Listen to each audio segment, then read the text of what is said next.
যা নামাজ পড়েন নাই, যা রোজা রাখেন নাই, যা দাড়ি কাটছেন, যা গান শুনছেন, যা সিনেমা নাটক দেখছেন, খালাস। ইরজিই, আল্লাহর দিকে ফিরে আসেন। ইরজিই ইলা রাব্বিকা রাদিয়াতাম মারদিয়াহ। ও দিনাজপুরের মানুষ, ও দিনাজপুরের আমার বড় ভাইরা, ছোট ভাই, সন্তুষ্ট চিত্তে রবের দিকে ফিরে আসো। তোমার পূর্বে কোন মানুষ বেঁচে ছিল আর চির যুবক ছিল, এটা হয়নি, হবে না। তোমার পূর্বে কোন মানুষ চির সুস্থ ছিল, এটা হয়নি, হবে না। তোমার পূর্বে কোন মানুষ কোনদিন কষ্ট পায়নি, এমনটা হয়নি, এটা হবে না।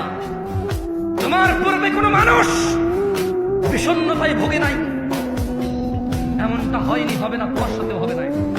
আসো আল্লাহর দিকে ফিরে আসো, আল্লাহর দিকে ফিরে আসো।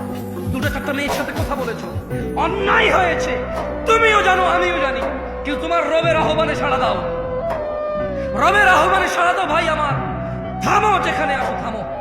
ইল্লা মান তাব, রব বলছে যে আল্লাহর কাছে তওবা করে, ওয়া আমানা, ঈমান আনে। আমরা কি আল্লাহর কাছে তওবা করতে রাজি আছি? ইনশাআল্লাহ। রব বলছে ইল্লা মান তাব, যে তওবা করে, যে অপরাধ থেকে আল্লাহর কাছে ফিরে আসে। ওয়া আমানা, কার প্রতি ঈমান আনে? ওয়া আমিলা আমালান সালিহা, এবং যে সৎ কর্ম সম্পাদন করে। ফাউলাইকা ইউবাদদিলুল্লাহু সাইয়্যাতিহিম হাসানাত। আল্লাহ বলছে অপরাধীর অপরাধ যতই হোক না কেন, আমি তার সমস্ত গুনাহকে নেকিতে দেব।